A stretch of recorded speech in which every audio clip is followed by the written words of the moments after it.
And good morning. Today we are reading about the flood. We're reading about Noah, seeing how he handled God's call on his life and everything that came after that. So I like to pray before we get into the Word, praying that God will give us the correct understanding of what he's trying to teach us in these passages. So thank you, Lord, for your Word. Thank you for a new day. I pray that you would guide us through your word and that we would understand it the way you intend for us to understand it, Father. Not injecting any of our own thoughts or feelings into the word, but that we receive it the way that you want us to, Father, and allow our lives to be changed by it. In Jesus' name, amen. So let's get right into it. We are in Genesis 7. This is NASB translation. And here we go. Then the Lord said to Noah, "Enter the ark, you and all your household, for you alone I have seen to be righteous before me in this generation. You shall take with you 7 pairs of every clean animal, a male and his female, and 2 of the animals that are not clean, a male and his female, also of the birds of the sky." Now, let me finish this passage because I wanted to make a note on that. 7 pairs, male and female, to keep their offspring alive on the face of all the earth. For after 7 more days, I will send rain on the earth for 40 days and 40 nights, and I will wipe out from the face of the land every living thing that I have made. So Noah acted in accordance with everything that the Lord had commanded him. So what I find interesting is the fact that it said God draws a distinction between animals that are clean and not clean. But we don't see any place prior to this where God explains which animals are clean and which ones are not clean, what that even means. So it's assumed that the people of earth already know which animals are clean or not clean. And but it's not explained to us yet at this point in the passage. So it's very interesting. I wonder, I guess,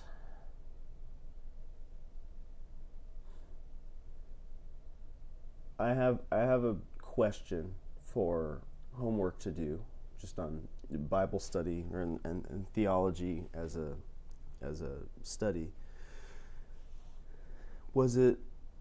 Are we at the mercy of human scholars, human interpreters, for deciding the order that the books appeared? Is this the correct order that God intended the Bible to be in? Like, would God have preferred Genesis to be the very first book that someone might read in the Bible? Or would he have preferred us to read a different book so that we knew which animals were clean and not clean prior to us arriving at this passage? That maybe it was written, maybe there's evidence showing that Genesis should be the first, or maybe it was just the wise consensus of many scholars that placed it where it is.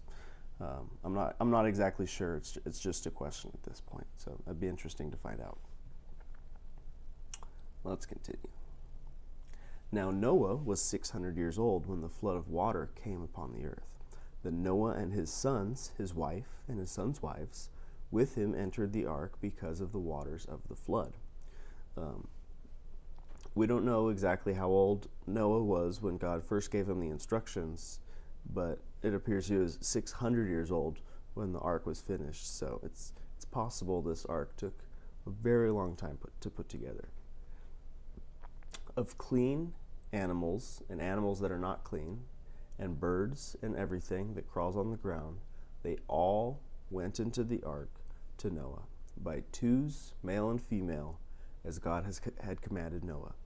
Now it came about after the 7 days that the waters of the flood came upon the earth. In the 600th year of Noah's life, in the 2nd month, on the 17th day of the month, on that day, all of the fountains of the great deep burst open, and the floodgates of the sky were opened. The rain fell upon the earth for 40 days and 40 nights. It's believed by some that it had never rained on the earth prior to this point in time. I'm not intelligent enough or well versed enough in history and historic theory to know much more than that. It's something I heard. On this very same day, Noah, Shem, Ham, and Japheth, the sons of Noah, and Noah's wife, and the 3 wives of his sons with them, entered the ark. They and every animal according to its kind, and all the livestock according to their kind, and every crawling thing that crawls on the earth according to its kind, and every bird according to its kind, all sorts of birds. So they went into the ark to Noah by twos of all flesh, in which there was the breath of life. Those that entered, male and female, of all flesh, entered as God had commanded them, and the Lord closed the door behind him. It's, at first glance, it seems like it may be funny that they would have a lot of birds, since birds can fly, but for as long as the water remained, covering all the land, they wouldn't have a place to land if they weren't able to land on the ark. So, yeah, considering that, it would make sense. Then the flood came upon the earth for 40 days, and the water increased and lifted up the ark, so that it rose above the earth. The water prevailed and increased greatly upon the earth, and the ark floated on the surface of the water. And the water prevailed more and more upon the earth, so that all the high mountains everywhere under the heavens were covered. The water prevailed 15 cubits higher, and the mountains were covered. So all the creatures that moved on the earth perished, birds, livestock, animals, and every swarming thing that swarms upon the earth, and all mankind. Of all that was on the dry land, all in whose nostrils was the breath of the Spirit of life died. So he wiped out every living thing that was upon the face of the land, from mankind to animals, to crawling things, and the birds of the sky, and they were wiped out from the earth. And only Noah was left, together with those that were with him in the ark. The water prevailed upon the earth for 150 days.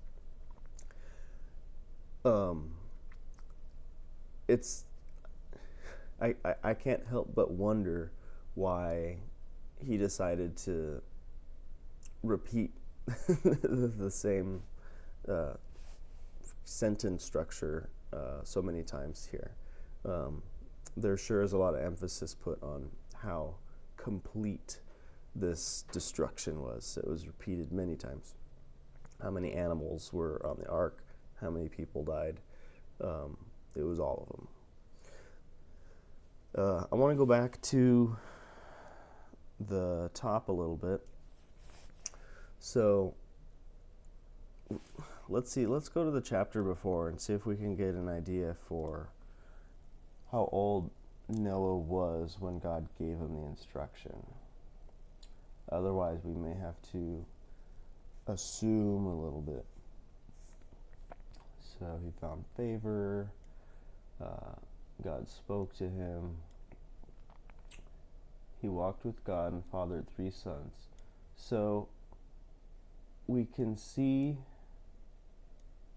in the previous chapter how old he was when he fathered his sons. He was 500 when he fathered the 3 sons. But it doesn't necessarily say when God gave him the commandment, whether it was after his 3rd son was born, before they were all born. Walked with God, fathered 3 sons. I would say it seems to suggest that God gave him this commandment after he fathered 3 sons. So, because it says it here. Noah walked with God, and Noah fathered 3 sons, Shem, Ham, and Japheth.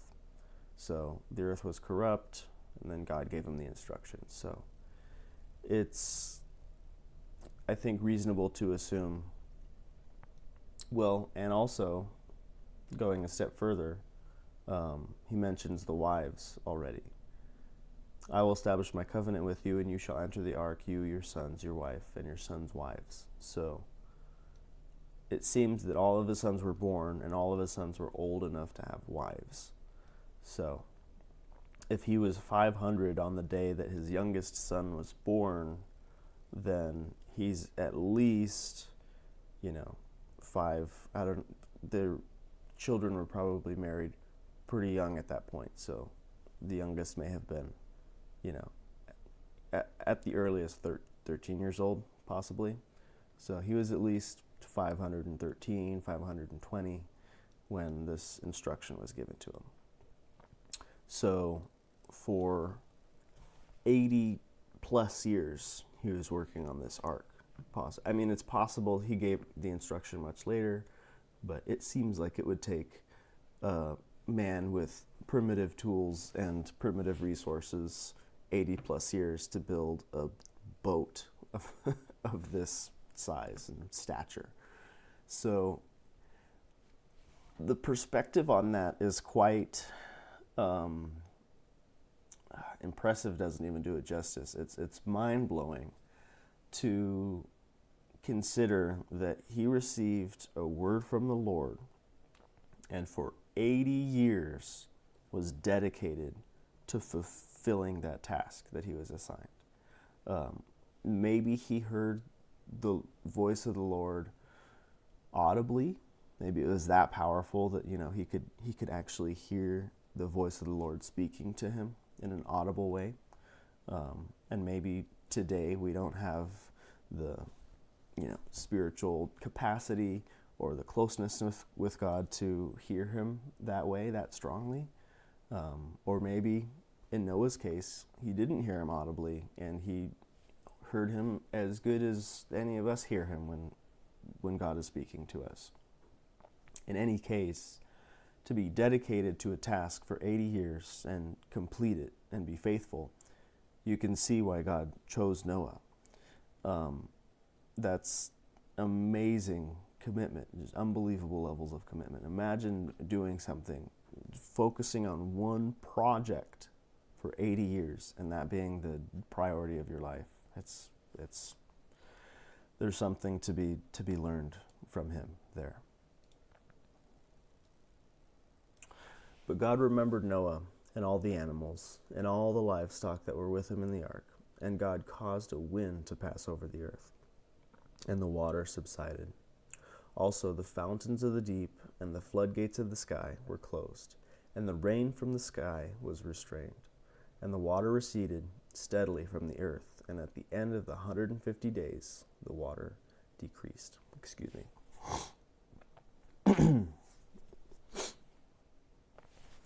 Then in the 7th month, on the 17th day of the month, the ark rested upon the mountains of Ararat, and the water decreased steadily until the 10th month. In the 10th month, on the 1st day of the month, the tops of the mountains became visible. Then it came about at the end of 40 days that Noah opened the window of the ark which he had made, and he sent out a raven, and it flew here and there until the water was dried up from the earth. Then he sent out a dove to see if the water was low on the surface of the land. But the dove found no resting place for the sole of its foot. So it returned to him in the ark, for the water was on the surface of all the earth. Then he put out his hand and took it and brought it into the ark. Let's scroll down.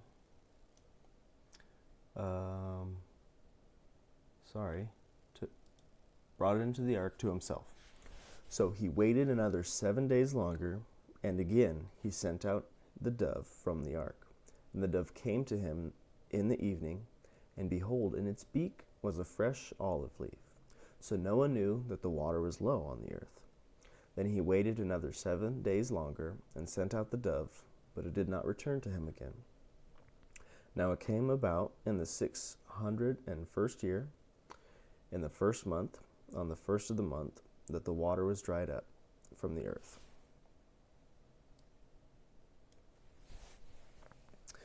Then Noah removed the covering of the ark and looked, and behold, the surface of the ground had dried up.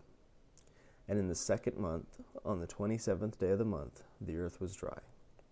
Then God spoke to Noah, saying, Go out of the ark, you and your wife and your sons wives with you. Bring out with you every living thing of all flesh that is with you, birds and animals and every crawling thing that crawls on the earth, that they may breed abundantly on the earth and be fruitful and multiply on the earth. So Noah went out, and his sons and his wife and his sons' wives with him, every animal, every crawling thing, and every bird, everything that moves on the earth went out by their families from the ark.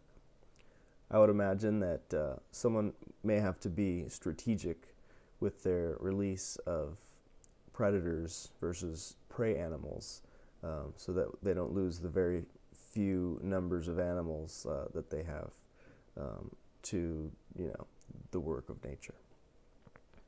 Then Noah built an altar to the Lord, and took some of every kind of clean animal and some of every clean bird, and offered burnt offerings on the altar. The Lord smelled the soothing aroma, and the Lord said to himself, I will never again curse the ground on account of man, for the intent of man's heart is evil from his youth, and I will never again destroy every living thing as I have done. While the earth remains, seed time and harvest, cold and heat, summer and winter, and day and night shall not cease. The promise. The covenant of the rainbow.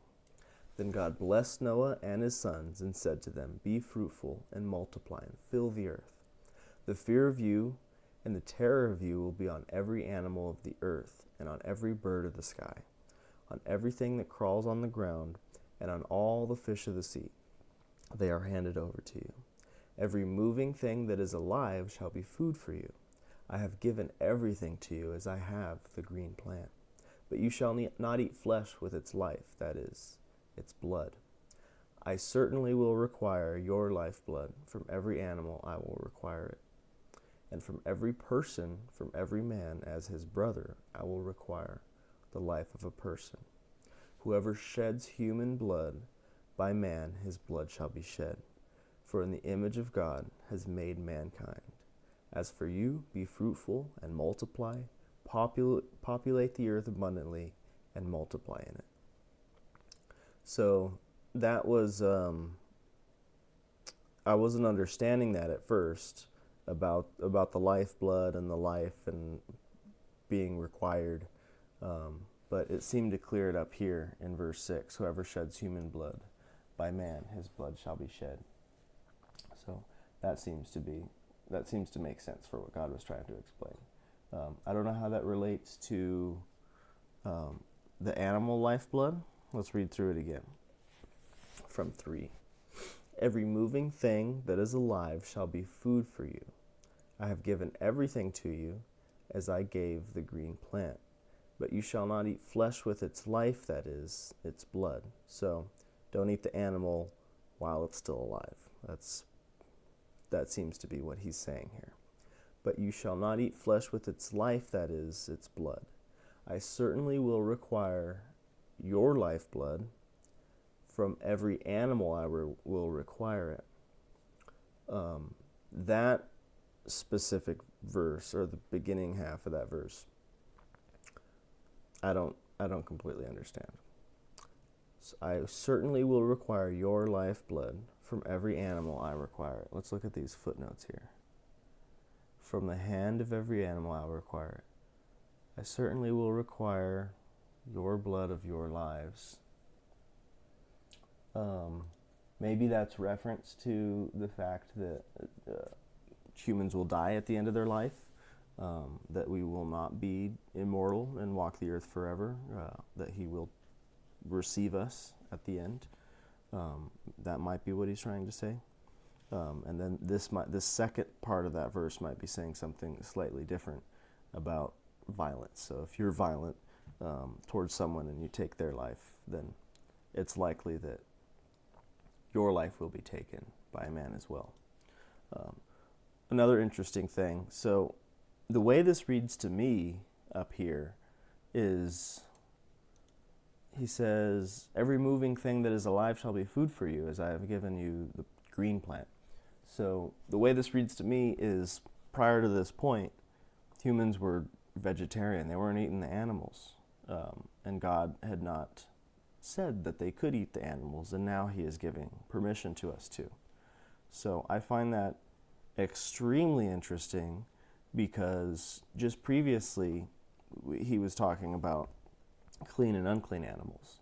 So I don't quite understand what clean and unclean animals means if we have not even yet been given permission to eat any animals at all. Maybe the meaning for clean and unclean animals is completely different than what we might understand it to be. Maybe it's not a reference to them being eaten at all. Maybe it means something else. I don't know, because it's certainly strange to me that the order is as it is.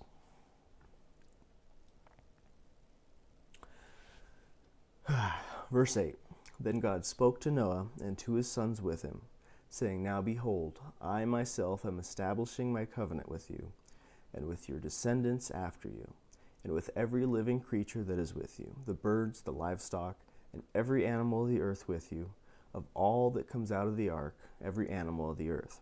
I establish my covenant with you, and all flesh shall never again be eliminated by the waters of a flood, nor shall there be a flood again to destroy the earth. God said, This is the sign of the covenant which I am making between me and you and every living creature that is with you for all future generations. I have set my rainbow in the cloud, and it shall serve as a sign of a covenant between me and the earth. It shall come about, when I make a cloud appear over the earth, that the rainbow will be seen in the cloud. And I will remember my covenant, which is between me and you and every living creature of all flesh, and never again shall the water become a flood to destroy all flesh. When the rainbow is in the cloud, then I will look at it to remember the everlasting covenant between God and every living creature of all flesh that is on the earth. And God said to Noah, This is the sign of the covenant which I have established between me and all flesh that is on the earth. It's interesting, perhaps ironic, that the homosexual community uses the rainbow as a flag for themselves. And it's interesting that they use pride as a word to represent their community. And, as we see in the Bible, pride is a very ostensible thing to God. He wants us to act with a spirit of humility. And pride in ourself, to recognize ourself as above God or above other people, or to be self-centered in a way that causes us to not love our neighbor the way God wants us to, is not what he wants us to do. So we know that pride is a sin, and it's very interesting, because the reason he flooded the earth in the first place is because he was displeased with the amount of sin that was going on. And Noah and his family was the only family that God was pleased with. And it's the only lineage that God wanted to allow to flourish on the earth, and he destroyed everything else. And today, pride uses a rainbow, God's promise that he's not going to destroy everyone on the earth again, as a representation of their community. And that dynamic is very interesting. It may not be intentional, but it's almost an affront to God, saying that you made a promise and now we can be as sinful as we want, because we know that you're not going to destroy us on the earth again, because you promised not to. And this flag is proof that you won't do it. This is the promise you made. It's it's kind of heartbreaking in a way. So now the sons of Noah who came out of the ark were Shem, Ham, and Japheth, and Ham was the father of Canaan. These three were the sons of Noah, and from these the whole earth was populated. Then Noah began farming and planted a vineyard. He drank some of the wine and became drunk, and uncovered himself inside his tent. Ham, the father of Canaan, saw the nakedness of his father, and told his two brothers outside. But Shem and Japheth took a garment and laid it on both their shoulders, and walked backward, and covered the nakedness of their father. And their faces were turned away, so that they did not see their father's nakedness. When Noah awoke from his wine, he knew what his youngest son had done to him. So he said, "Cursed be Canaan, a servant of servants he shall be to his brothers." He also said, "Blessed be the Lord, the God of Shem, and may Canaan be his servant. May God enlarge Japheth, and may he live in the tents of Shem, and may Canaan be his servant." Noah lived 350 years after the flood, so all the days of Noah were 950 years, and he died. Interesting, very interesting passage. So we see that Noah was not perfect. For one, he got drunk and potentially made a fool of himself. Maybe there's other things that transpired that weren't highlighted in this passage or weren't written at all. That's conjecture. In any case, let me read through again a little bit. Ham, the father of Canaan, saw the nakedness of his father and told his two brothers outside. So there's something in that verse that must be a little bit more disrespectful or sinister or, I don't know, inappropriate than I'm seeing at first glance, at face value. You're just reading it for what it is. Because something in the way that Ham presented this information to his brothers was enough to cause Noah to be very angry with him and curse him and put him below his brothers and say that all of his descendants were going to serve all of his brothers' descendants.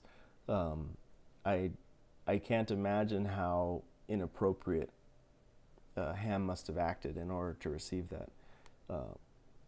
I can't help but wonder if it was an overreaction on Noah's part. This was we can already see that Noah wasn't a perfect man. This isn't God that cursed Ham. This is Noah himself that cursed him.